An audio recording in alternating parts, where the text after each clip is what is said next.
So what am I? If I'm not human, what am I? Whatever you want to be. Welcome to Alien Earth, the official podcast. My name's Adam Rogers. I'm usually a reporter. I cover science and technology mostly, and I'm also a big nerd. So I'm delighted to get the chance to extend an inner jaw mouth thing and bite down into Alien, one of the great horror, science fiction, and action universes, and a perfect organism for thinking about the future of technology, humanity, and monstrosity. So this show is our chance to talk about what happens on that show, of course, and also go backstage, or let's say below decks, and into the steam-filled, water dripping from chains cargo holds. I'll be talking to folks around the world, from Hyderabad to London, to the Gold Coast of Australia, to the Gambia, to Pasadena, and from across the production, to writers and directors about how they shape the story, to actors about their characters and the action, and the people who did the actual world building and alien making. And listen, the whole point of genres like science fiction is to have good fun while wrestling with complex, hard-to-kill, acid-blooded ideas. So at the end of every episode, we'll dive into one of those too. Fair warning, there's going to be spoilers, so watch the episode first, or don't come crying to me. This week, episode 1. It's called Neverland, and we'll be hearing from the series creator and writer Noah Hawley. Then I'll sit down with writer Migizi Pensano to talk about a new addition to the alien universe, the hybrids, the mind of a child transcoded into a synthetic adult body. And I'll talk to actor Sydney Chandler, who plays one of those hybrids. Lastly, we'll do a big question. How should we think about the idea of humanity in a roboticized, artificially intelligent future? But first, let's do some basics. The secret origins of Alien Earth with series creator, writer, and executive producer Noah Hawley. I remember there was a plan for a friend of mine's birthday party to go see Alien with a bunch of what would have been 11 or 12-year-olds at the time. And I had a similar set of parents who pretty much allowed everything else, but drew a line in the sand at going to see Alien. And so I went to see the In-Laws instead. But I did see it eventually, and I did see James Cameron's sequel in the theater, which was a very seminal moment for me. It remains one of the best action movies of all time. And completely different than what had come before it, too. So I just remember not being prepared for what that was like to see in a theater, how amazing that was. I think what made Alien so powerful a film was just the sheer unpredictability of the biological horror therein. And the fact that it started as what felt like a documentary about space truckers. Right. That went on for like 30 or 40 minutes. And I think that slow build really resulted in the terror that people felt because they weren't prepared for it. The movie had lulled them. I actually do think about this with some maybe weird frequency about what it must be like to create a new kind of monster that just lives in people's gestalt in the way that like Romero created modern zombies. And to move what had formerly been a B-movie genre in which the practical effects were always a little bit silly and you had to suspend disbelief, where, as I said, the biological horror of it, the reality of this completely repulsive life cycle of this creature that every time you thought, well, that's got to be it got worse. Right. And you weren't prepared for that either. So I think that's one of the things that remains so critical to the success of the first film, that every time you make another Alien gets harder to recreate for an audience. That comes to the challenge that falls on you here. How did you come to the project? I came to the project through FX. I made Fargo for them, and then I made a show called Legion for them, which came out of a conversation in which FX asked me if I would ever be interested in doing anything in the X-Men world. And my problem is if you ask me a question like that, I'm going to have an idea. And so they asked me a few years later if they could get Alien, would I be interested? And of course I was, and had an idea. But it went through a very long process because in the beginning, it was really seen as only a film franchise. And the film executives at 20th Century Fox weren't interested in sharing with the television department. Even though it's the same company. I think there was a perception that you devalued the brand by making too much of it. And so it wasn't until Disney came in that we got another swing at it. You said that you had an idea immediately, like as soon as the FX folks said, "Hey, what do you think?" You were like, "Oh." I mean, not on the phone call, but quickly enough that we sat down in what would have been, I want to say 2018, and had a conversation about it. And obviously it's evolved a bit since then, but all I ever tried to do in this line of work I found myself in of reinterpreting famous films as television shows is to figure out what the original movie made me feel and why. And then to try to recreate that feeling in the audience telling a completely different story. And it's a structural challenge too, isn't it, as a storyteller? Because you just laid out 3 acts. And that's true in both those first 2 movies. That's very different than what you're working with 8 hours of television. Yeah, I mean, an Alien movie is a 2-hour survival story, right, at its heart. And it has a certain amount of setup, and then a lot of runaway, and then a certain amount of fighting back, and then the movie is over. That is not what a television show is. A television show is 10, 20, 50 hours of a continuous story about a group of characters who can't all die. In fact, most of them can't die if you really want to tell stories about these people that an audience invests in. And so then the function of the monster becomes different in a television show than it is in a film. You're starting development before COVID and really before the oligopolies of the super wealthy technologists became as present in our lives. A lot of what happened in real life caught up with what you were laying out as a narrative, as a world building structure, 2018, 2020. Yeah, I'm, for better or worse, a zeitgeist storyteller. You give me an air date and I'll calibrate our future to that air date. All you got to do is think 1 or 2 steps ahead, right? I lived in San Francisco during the first dot-com boom, and I saw the power of tech, the amount of money that went in there, and the sort of way it revolutionized American capitalism. And Elon believes in the cyborg future, right? And then there's other billionaires who believe in the transhuman future. And this is the battle. Like, who's right? How are we going to get past this? Or are we all just going to get the measles and perish? And I thought, well, if we're coming to this world at this moment, and we know that there's this synth technology, can we be looking at a moment in which the aliens enter our show where humanity is engaged in a different kind of struggle, right? About which technologies are going to create immortality for us. How are we going to transcend this earthly realm that we're on? You know, Tim Oliphant at the end of the first hour says, you used to be food. And then you convinced yourself that you weren't food anymore, but you're still food when the monster comes along, however smart you are or whatever elevated ideas about the future of space travel you have, you're still basically just food. You also get to see a very specific Earth, seeing the kind of Ballardian skyscraper, seeing the canals and what looks like a post-climate change world. Right. Those are, you've got some ideas that you're working through, I think, about what the planet looks like as well. Yeah, it's the hot, wet future that we all appear to be inevitably moving toward. And what impact does that have? We know when the temperature goes up, all those tropical diseases move north, all those tropical insects move north, everything's moving north, right? And so the planet 50 years from now, you know, you're going to have to worry about getting some tropical mosquito-borne disease in Wyoming, right? That's a part of it. Without making a statement about it, it's just saying, okay, I think if we accept that reality, then this is what the future would look like. I was surprised that this show's not only in conversation with Alien and Aliens, but with another text too, with Peter Pan. So where did that idea come from? Why is that important? Peter Pan, if you read that book, it's a dark book. Peter, if he had his way, all the adults would die. I mean, there's a moment in the book where he hides in a tree and he's breathing quickly in and out because he believes that every breath he takes kills an adult, right? And you're like, that is dark.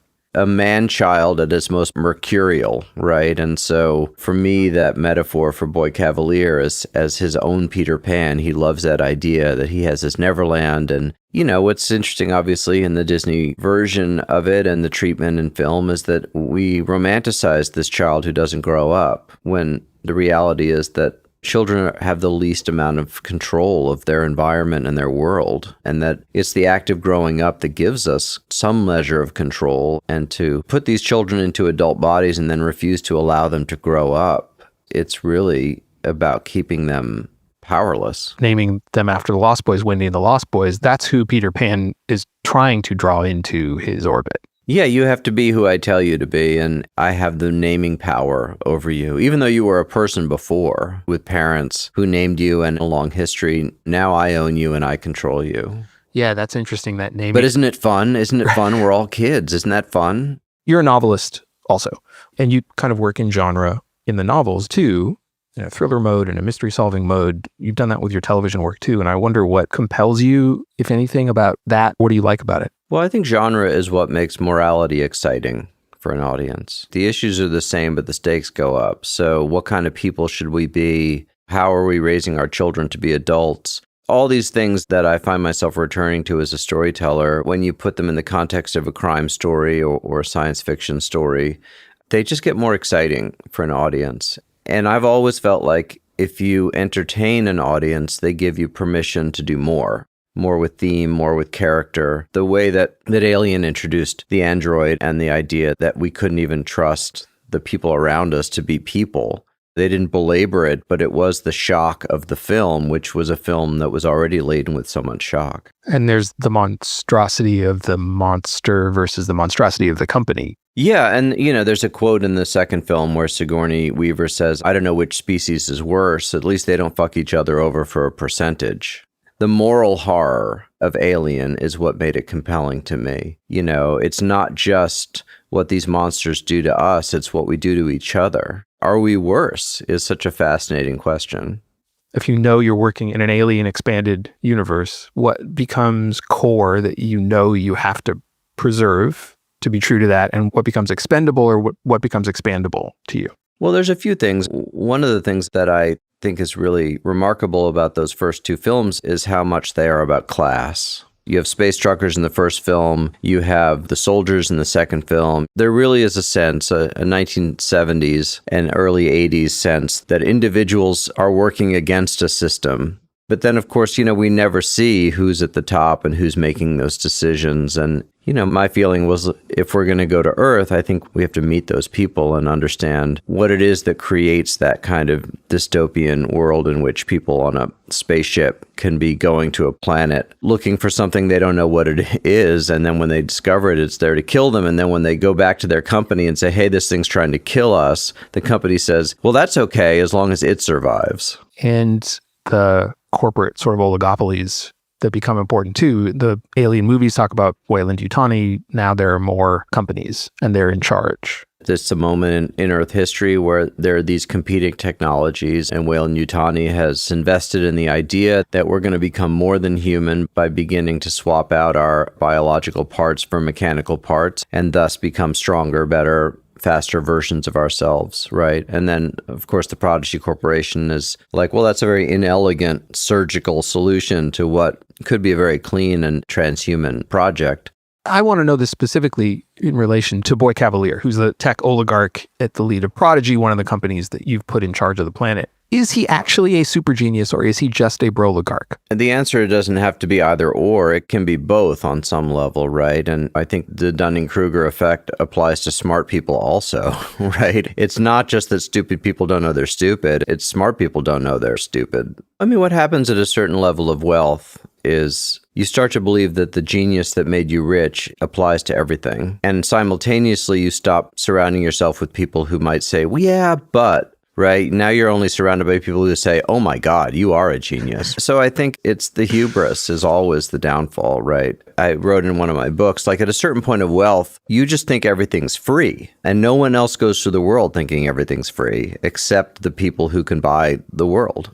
And the other danger of it, of course, is that they're fascinating, often transgressive, sometimes charming, funny, either deliberately or inadvertently. They're entertaining and outrageous and outraging, and we can't stop talking about them. And that only makes it worse.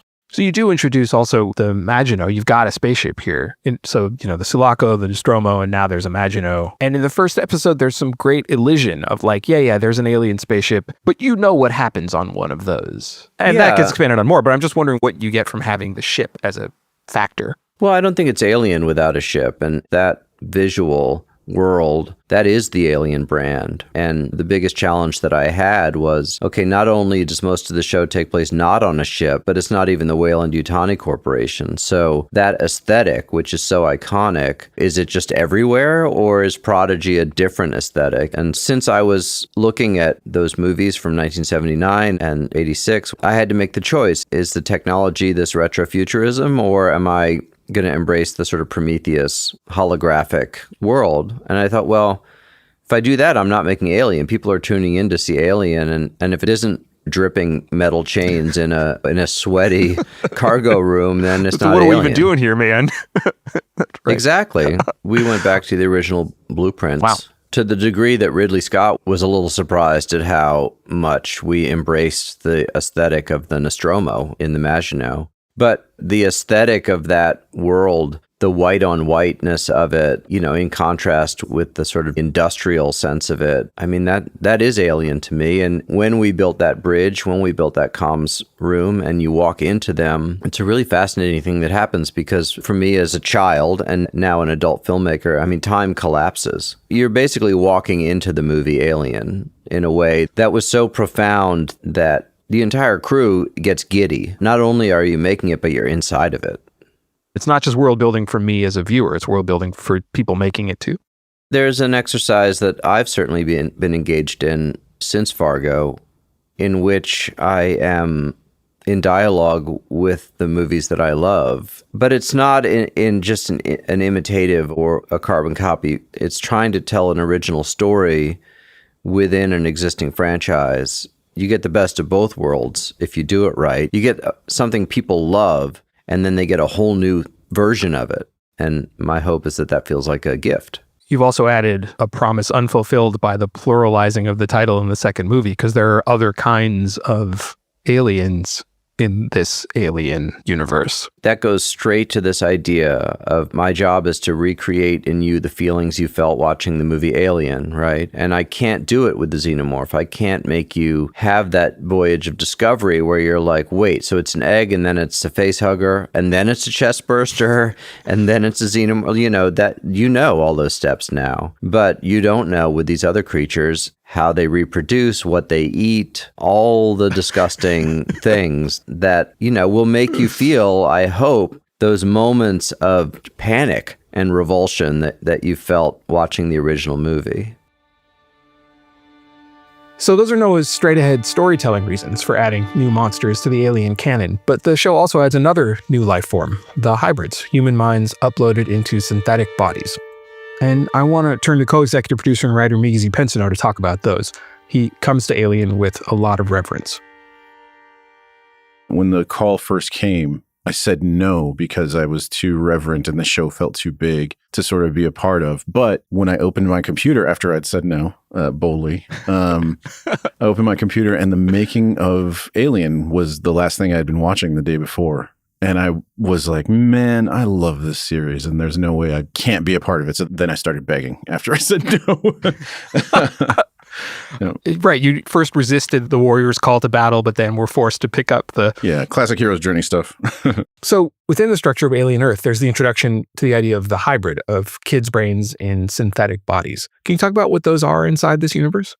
It's human consciousness transplanted into a synthetic body, with the idea that this is a way to extend human life, that an organic body is fragile and temporary, whereas a synthetic body could, in theory, last forever. That's what a hybrid is.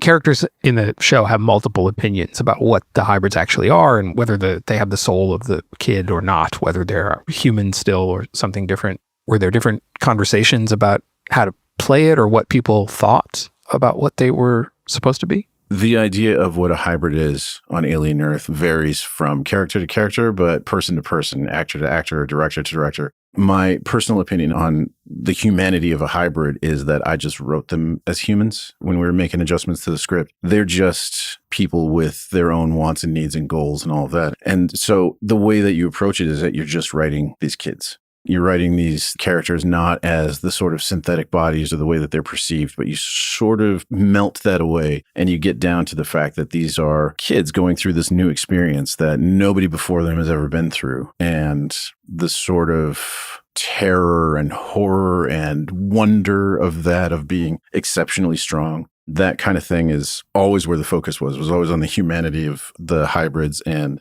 for me personally, I never thought of those characters as anything but human, anything but children. So does that mean you wrote them differently than you would have written Kirsch? 100%. The kids are a human consciousness, and Kirsch developed entirely synthetically. The benefit of writing science fiction right now is that we have all of this stuff to build on. So you get a chance when you're looking at somebody like Kirsch to be like, well, we have Asimov's 3 laws safe. And we're like, do we have that in our world? Or does he have different parameters about what are sort of sacrosanct limits that he has? But I'm not giving you any answers to that.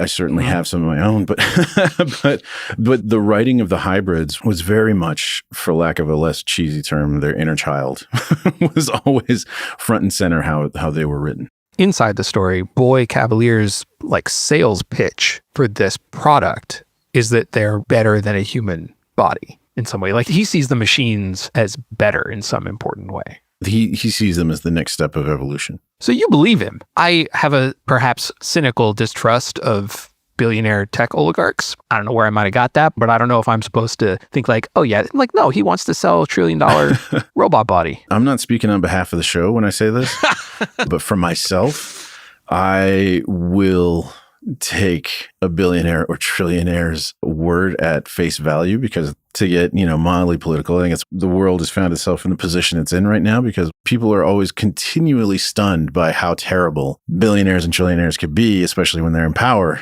And I'm like, they told you the whole time what they're actually wanting. I believe that Boy Cavalier believes himself. He thinks he's telling the truth at all times. But then he gets distracted by the existence of not just the kind of alien that fan of the movies remember, but a bunch of them. Oh, yeah. There's a new, shinier toy. Yeah. For the same reasons, does he think that there's something transhuman in the alien? I wouldn't say transhuman, but there's a level of knowledge that's outside of himself. There's something that is alien and from a different world that would intrigue anybody, especially a guy who he's cracked human consciousness and he's like, all right, well, let's crack this. Let's see what this thing has to say. It's very much a distraction. I think he's still enamored of the hybrids and what he's done with that. I think it's still an incredible ego stroke for him. But I think that he's, as you said, it's like, ooh, shiny. There's a new thing. And it's a thing to crack. It's another world to conquer.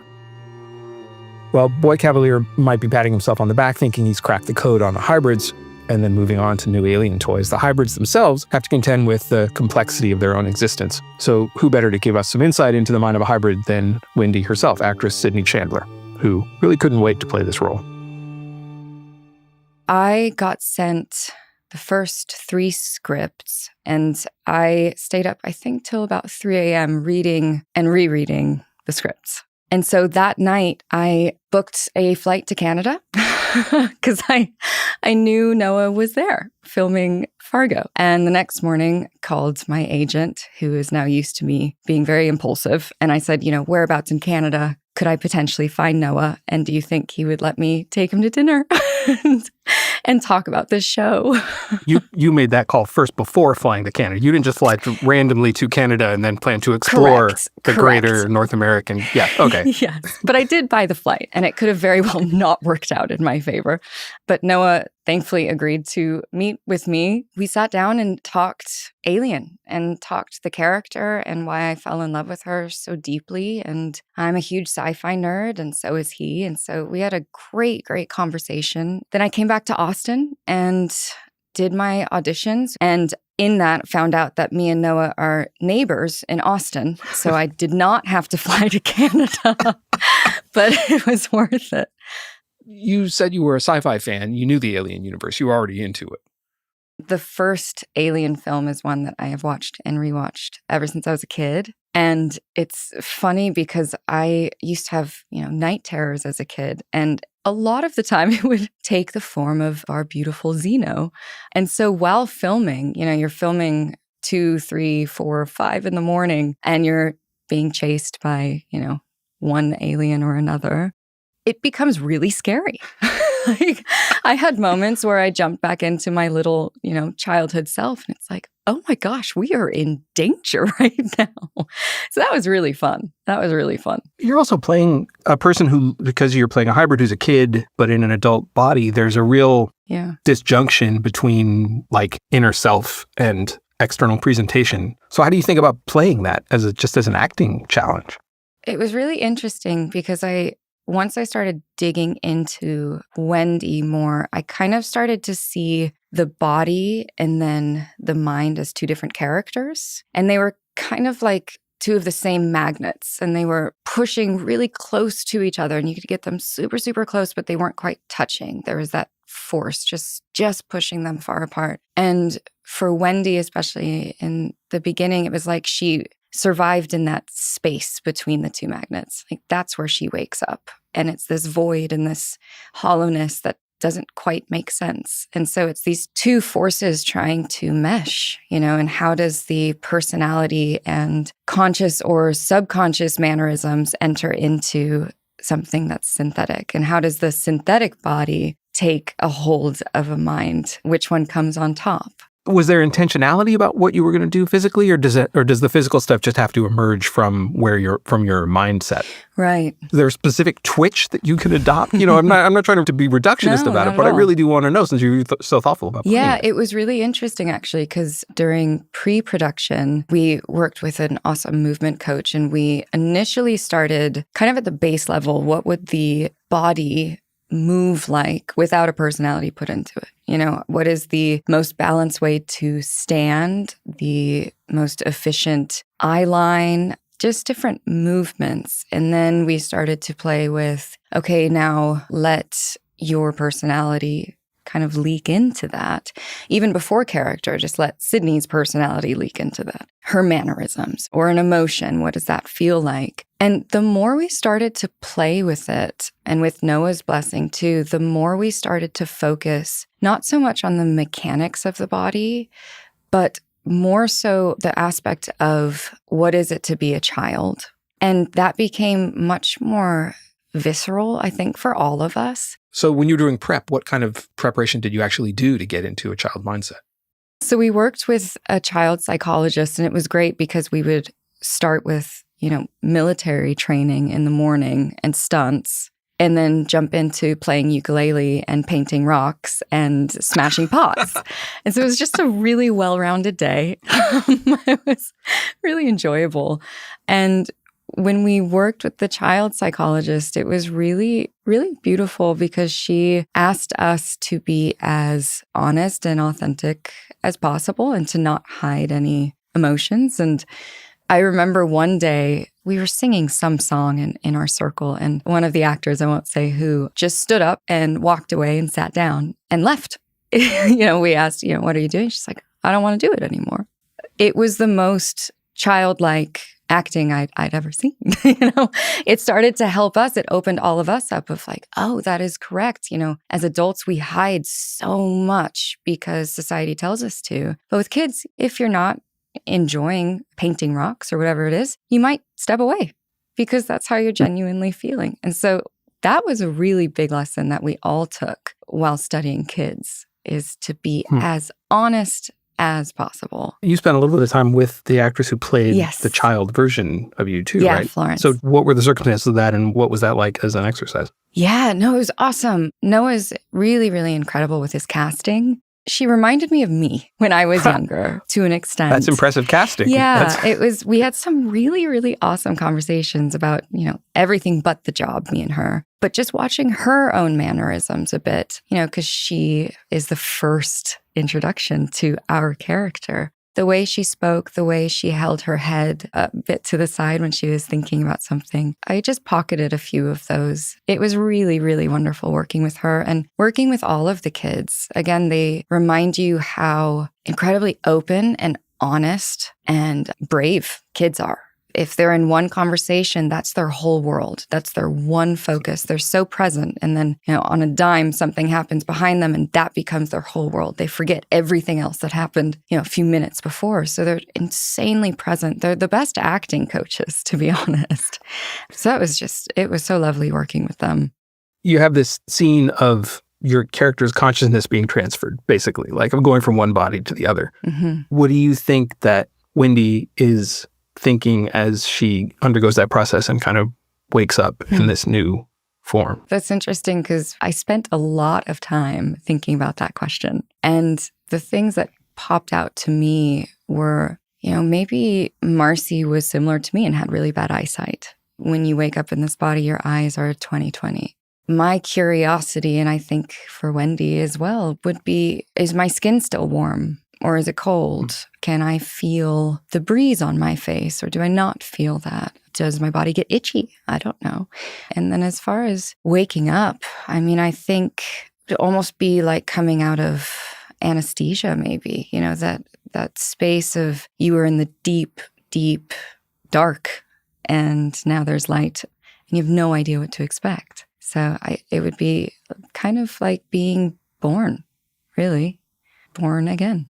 She also goes searching for her brother very quickly, and that's a link to family and humanity on this arc that the show now sets her off on. But also right in front of her, Kirsch says, stop calling her human. So is she starting to think about that?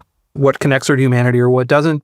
I mean, theoretically, if I took your mind and placed it into a synthetic body, you wake up and I ask, what is your name? And you share your name and I say, okay, well, that's not actually you. How would you respond to that? Of course it's me. What are you talking about? Of course it's me. I'm responding to you. And I think that's how Wendy takes it. And all of these adults think it's the thing to do to call her inhuman or not her anymore. And I don't think she takes that in. She doesn't allow herself to take that in, if you will. I think she's very good at compartmentalizing, and her focus and her only focus is her brother. And I think that's one of her biggest strengths, as well as one of her weaknesses, is being able to compartmentalize as well as she does.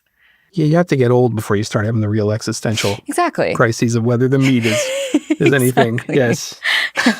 But it might just be, too, that she's a kid. I mean, that's the thing. We're supposed to keep remembering that it's a kid in there. Yeah. And so the responses are always going to be tilted toward that's a childlike response. And again, they are so adaptable. She gets quite comfortable quite quickly because she has to. This is her situation now. And I realized she wouldn't be one to be overthinking. She lets things occur as they come. And so I had to allow myself to lean into that freedom and release the pressure a bit. And what's fascinating to me is watching all of the Lost Boys. Everyone is so unique. Their idea of a child and the idea of the body and their characters, they're all insanely unique children. We are not all the same. And I think that came from Noah giving us the freedom to explore and to not feel like we had to fit into a box, which I'm really thankful for. I think it allows the story to be as human as possible.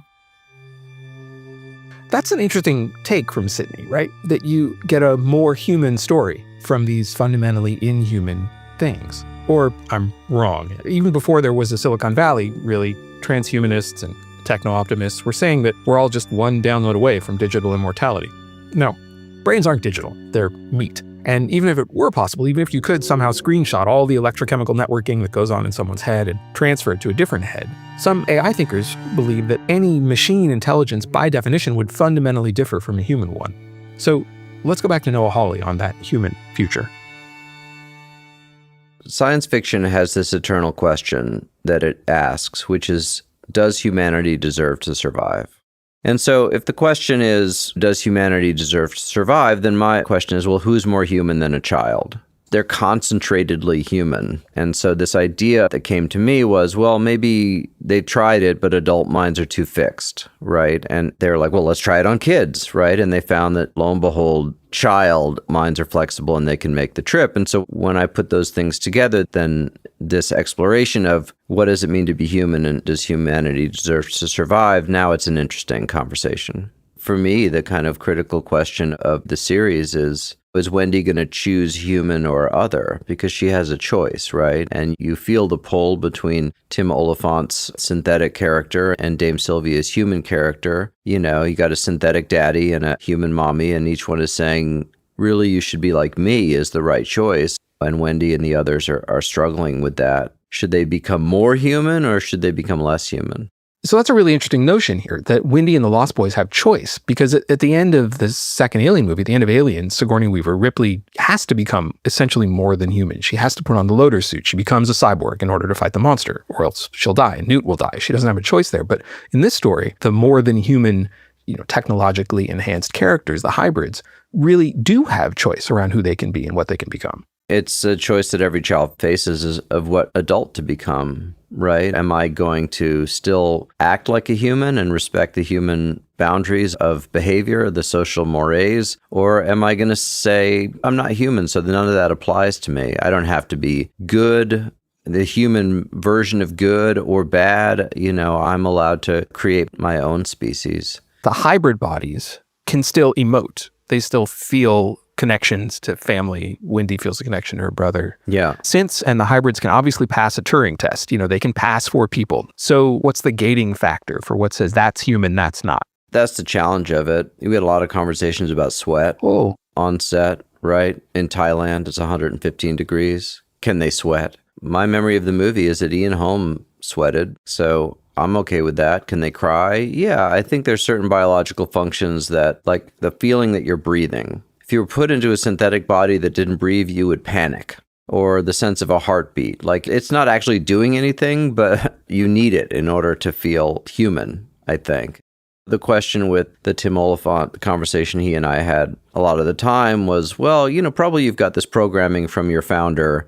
You can't harm a human, etc. Whether we're doing those specific 3 rules or not, you got to figure there is some programming in there as to don't kill the boss. mm-hmm. And maybe his ego is fragile enough that it's like, don't yell at the boss, don't challenge the boss. And so I would talk to Tim, like, when Boy Cavalier dresses you down, maybe you've been programmed with a smile response, right? So where someone else would be angry, you're smiling in this weird hostile kind of way. All of those elements were really choices that have to be made, and that's part of the fun of world building. Well, pals, normally I would say that's all we've got, but episode 2 of FX's Alien Earth dropped today too, so go watch that if you haven't, and then scuttle back to Alien Earth, the official podcast. That's us. I can promise hybrids deployed for some die-harding around Prodigy Tower, Wendy hunting for aliens or brothers, whichever, and Lost Boys versus space monsters. Make sure to rate, review, and follow this podcast wherever your pods are casts are potted. Anyway, you get it. I'm Adam Rogers. I'll meet you back here after you've watched episode 2 and next week after the show.